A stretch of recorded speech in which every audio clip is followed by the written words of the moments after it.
ওই তুই আর্জেন্টিনা করস, তোর আর্জেন্টিনা কি বাতা দিব? কি বাতা দিব? ফুটবল পাতা।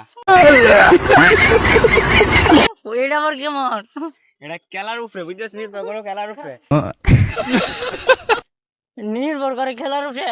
আর যদি মনে করতে বইরা দে, আমরা সেভেন আপ খাই না। নাই রে, এই যে আমি তো তোর সেভেন আপের কথা কই নাই, তুই সেভেন আপের কথা কইছিস কেমন তুই কাজ? আমরা খাই না, বুঝো না? হ্যাঁ, খাই না। অন কত হইছে জানমান তখন কি লাগে আব্বা? এই যে নেইমারের, জানমান কি তো আম্মা, মেসির ছেলে ফুট, বুঝেছো তার মানে? এই যে আব্বা লাগে। মনে হচ্ছে আমার ছেলে। অন সত্যি কথা ক, জানমান কি তোর আব্বা? তুমি না মনে দিতে পারো নোটের ফুট জানতে চালাবে। প্যারি সমাজ গই। এই কথাটা আমার অন কি তো জানমান কি তোর আব্বা? অপর একটা বই মিন না হলে